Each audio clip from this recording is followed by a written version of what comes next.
for an update on what has transpired out at the crash site following the tragic UPS crash. Joined today by Congressman Morgan McGarvey, our Emergency Management Agency Executive Director Jody Myman, and the Executive Director of MSD, Tony Parrott. First, we're going to start with last night. Last night, Congressman McGarvey, myself, Chief Humphrey, and some other colleagues had the opportunity to join together with employees, customers, others that are part of the Grade A Auto Parts family. There, we had an opportunity to support the individuals who are going through this incredibly difficult time, grieving the loss of their loved ones, relatives, colleagues, friends. But one thing that also was inspiring last night was we heard about incredible acts of heroism.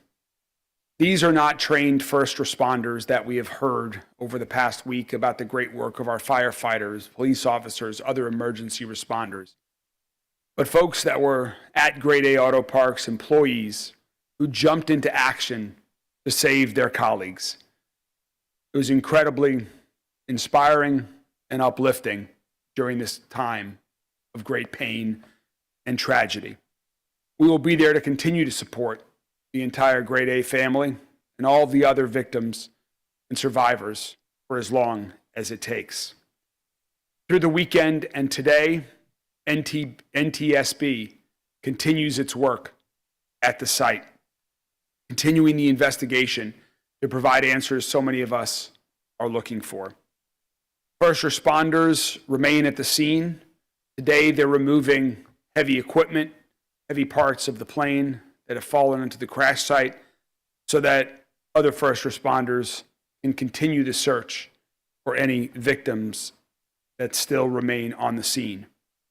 It remains a dangerous place to be, and so that's why it is still restricted to first responders. Rachel and I had a chance to visit the exterior of the perimeter of the crash field over the weekend to serve some lunch to the first responders that are working all day until we get the entire site cleaned up. Yesterday, an Okolona firefighter suffered a minor knee injury. He has been released and is recovering right now. It's amazing to think that with all of these first responders, that was the first injury of a first responder that we had at the scene. And on perfect cue, Chief Little from the Okolona Fire Department is joining us as well as his crews remain out there. You'll hear from Tony and Jody in a second here and some other updates, but first, let me turn it over to Congressman McGarvey, who has been an amazing partner working with us to help coordinate federal resources that are necessary following this incident. Congressman McGarvey.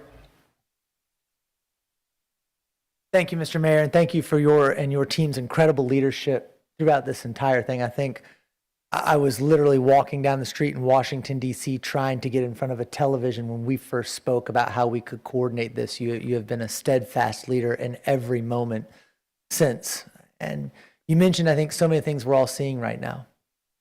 First was just utter shock, grief, not really knowing how we could all process what's going on. I think some of that shock is still there, but you're seeing a lot of sadness right now in our community, a lot of hurt. Whether it's meeting with victims, families, whether it's meeting with survivors who are starting to come to grips with their own experiences out there. The mayor mentioned last night, we gathered with a group of people, and it was family members of the people who've passed away. It was people who were there, who managed to escape, some who helped others escape. Their stories are heartbreaking. The pain is still so fresh and so real. It is sometimes even masked by the shock of how they talk about it. I was talking to one guy who was there last night, and it came up, and I said, "So you were there when this happened?" He said, "Oh yeah, I was in my office in a different building." And he talked about how he heard the explosions and ran outside, and all he could see was fire, and he was paralyzed. And he realized what was happening, and the heat was so intense that he knew he wanted to run, but he said he couldn't move his feet.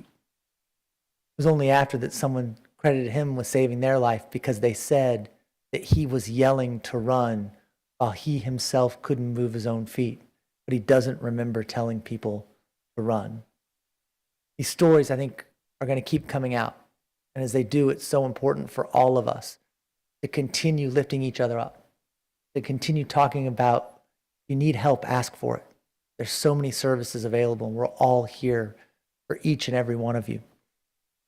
I want to speak a little bit on the federal side of this. The city partners have been amazing. Jody, you and your team, Chief Little, you, of course, and all the brave first responders, your firehouse. Tony, thank you all so much for what you've done to our state partners and the governor. They're incredible.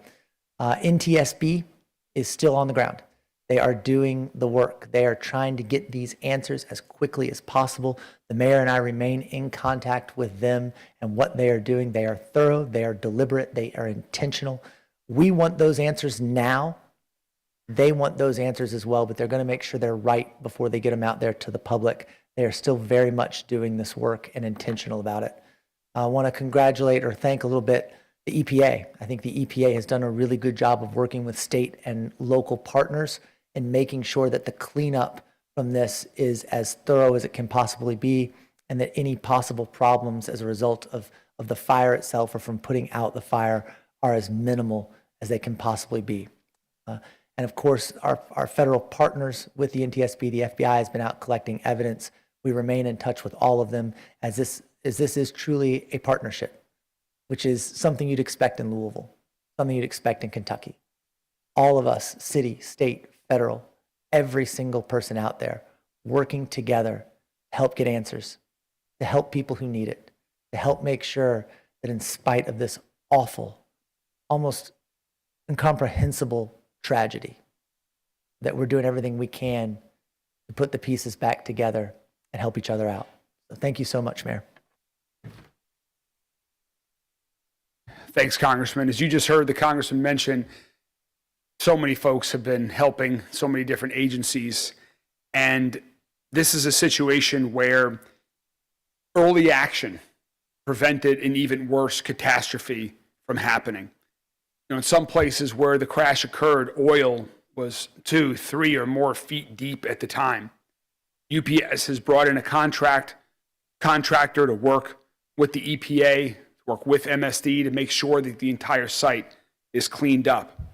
But even before they got onto the scene, MSD was there.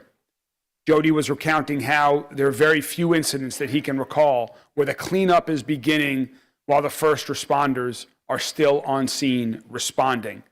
But because of that fast action by MSD, we really did prevent an even worse catastrophe from some of the fuel and other things that were on the plane and that happened as a result of the horrible explosions.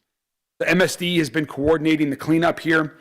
They have helped stop 30,000 gallons of oil from going into our groundwater, and they and their entire team should be commended for the early action and continued work that they've done throughout this process to protect our waterways, to protect our ground from further contamination from all of the gas and the oil.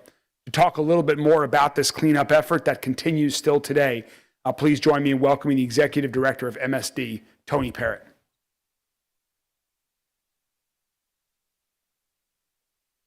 Thank you, Mayor Greenberg, and also Congressman McGarvey. Obviously, we want to extend our condolences and our sympathy to all the victims of this tragedy. We also want to extend our deepest gratitude to first responders and utility crews who have worked tirelessly in the face of this tragedy. MSD's environmental response team began immediately after the UPS plane crash on November 4th. We responded and were ready to mobilize within 90 minutes after the crash, and the men and women of our Industrial Waste Division began to monitor the nearby waterways for potentially contamination and runoff from the explosion and implement temporary mitigation efforts. And it was because of their quick response, they placed floating booms that absorb oil and affect waterways, such in areas such as Northern Ditch. Runoff is primarily located in the Pond Creek watershed. The Northern Ditch, which is the further northern Big Ditch, and the Southern Ditch, and all these interconnected waterways eventually drain down to the Ohio River. Fortunately, with the response that we were able to employ, and also the day after with EPA and others arriving to the site, and so many collaborative efforts really allowed us to assess things, particularly as daylight began on Wednesday morning. On Wednesday morning, we did discover our nearby Melco drainage basin was impacted by the runoff from the crash site. And one of the things that I think is very clear for the public to understand is that that basin has been isolated ever since. And so everything that has collected in that basin did not release to the waterways. So as the mayor mentioned, because of our quick action and our ability to isolate that basin, we were able to save a lot of, or contain a lot of oil and a lot of runoff from the plane crash site. On Wednesday morning early, a contractor from UPS began to lead the cleanup effort, and obviously MSD has been there to support not only the contractor, but EPA, the Kentucky Division of Water, and also local EMA to work together to assess, and we continue to assess the environmental impact of this. Last week, we did put out an advisory out of an extreme caution, asking the community to avoid contact with the waterways in the southern part of Jefferson County due to potentially contaminated runoff. That advisory, although precautionary, is still in effect, and we are still asking people to avoid contact with waterways, especially along Pond Creek, the northern ditch, and southern ditch. However, there is no impact to the drinking water in those areas, and unless you've been contacted by Louisville Water, you should not be concerned about your drinking water.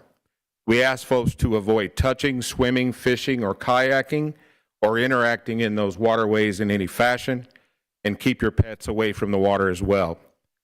If you see oil, debris, or discoloration in the waterway, please report it to MSD by contacting our customer relations at 502-540-6000 or email us at customerrelations@louisvillemsd.org. We will continue to work with EMA, also EPA, and others, and continue our assessment of the waterways over the next several weeks.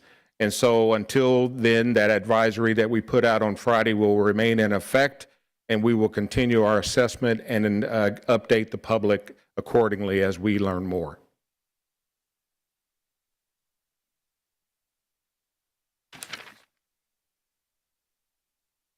Thank you very much, Tony.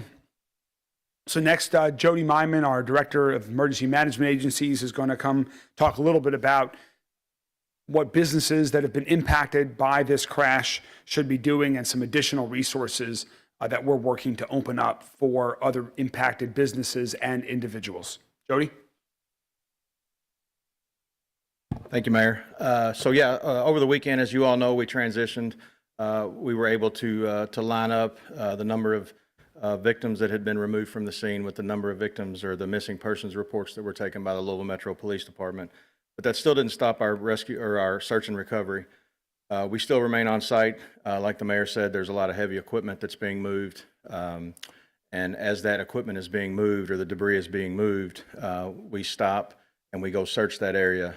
We've got a contractor on site as well that's taking any personal belongings that could be associated with any victim on site or anyone else that was in the area during the time of the crash. So it's a very coordinated effort. We've also got things on the site that were associated with the aircraft that have to be made safe once found. So we've got agencies on site that can take care of that. That's also a temporary stop if we have to, and this is no danger to the public. We just have to isolate the immediate area while we mitigate some of these issues. I want to thank LG&E. They really had to rebuild a portion of the infrastructure on Gray Lane. They worked very hard. My prayers go out to the family of the individual that suffered losses there and their team as well. and they still came through. They had, other contractors come in to be able to take care of that site so that we could move forward with the continuous cleanup there. Tony mentioned the waterway and what the Louisville Water Company, they've been on site since the first night, and also Louisville Metro Public Health and Wellness to help with the cleanup issue on a local level. We've been in constant contact with businesses directly associated and affected by the area, and are coordinating, again, temporary, very short escorted visits for those that have been that are not associated or not affected by the actual investigation that the NTSB is conducting and have been released by that. We have contacts. We will contact you if that is made available. We will also have a hotline set up by mid-afternoon tomorrow that individuals, not only business owners, but community members, if they were affected in any way, shape, or form by the disaster, that they can call and get information. And we will have a community resource center set up by the end of the week that they can visit that will have a lot of or many resources on site that they'll be able to take advantage of if anyone has suffered any kind of hardship through this disaster. So we're working diligently. It's going to be a long, drawn-out effort. We are also working to reduce the footprint of the disaster site itself, which could ultimately get some businesses back opened over the course of the next week or so. So again, we're working hard. We've still got resources on scene, and we will continue that through the duration of the incident. Thank you. Thank you, Jody. So again, we are working rapidly to get a new number set up that you heard we'll have by tomorrow. We will publicize that extensively online. We'll provide that to the media. We know that beyond the victims who were injured, who were killed by this tragedy, so many other people were also impacted. And so we are opening up a community resource center for businesses and individuals who were impacted. And we will have that open up this week, and we'll have a number that everyone can call by tomorrow so that people can start getting additional resources that they might need as well. We know folks are looking to get the identification and names of the victims who died in this crash. The coroner, I want to give a big thanks to. The coroner and her team are working incredibly thoroughly and as rapidly as possible through the weekend. Every day we're in constant contact with them, and she is working to get these victims identified as quickly as possible. It is made incredibly challenging due to the nature of this crash, due to the nature of the heat and the flames that you heard Congressman Garvey talk about, that you all have seen and heard about as well. When we have those names available and when the families have been formally notified, we will then make those names public as soon as we can in the coming days. But again, thank you to our coroner, Joanne Farmer, for her and her team's extensive work on this. Also to other victims that have survived but have been impacted in one way or another, whether you are one of the 12 individuals who was transported to a hospital due to an injury and survived, or whether you never made it to a hospital but you were impacted in some way by this crash. That's what this number that we put out will be there for, to help you. We do want to encourage people to reach out to their employer if they were employed by one of the impacted businesses and you're worried about what is going to happen with your upcoming paycheck and your work schedule. Please reach out to your employer if you have not already. If you have insurance and your car might have been on the scene and you're okay, but you can't get your car was damaged, something like that, please also, in addition to your employer, please contact your insurer. And again, we will then have this resource center available for everyone else to answer any other questions that anyone else that has been impacted by this horrible tragedy may have, so we can help everyone as well. Our work, as we continue to support the victims, will continue as long as necessary. We'll continue to be working all of our agencies across Louisville Metro government to provide answers that the community is seeking. We will certainly provide that information as soon as we have it available regarding the victims and any other things that we think the public is looking to know, as soon as it's available. That said, this will probably be our last daily press conference on this, and as more information is available, we'll continue to either provide that through other briefings that we have on other topics, or we'll make that directly available to the media, and certainly if news warrants, we'll call one again. But just to manage how we're going to proceed moving forward, this probably is our last definite daily press conference on that matter, on this matter. So with that, we will open it up to the media for questions that you all might have.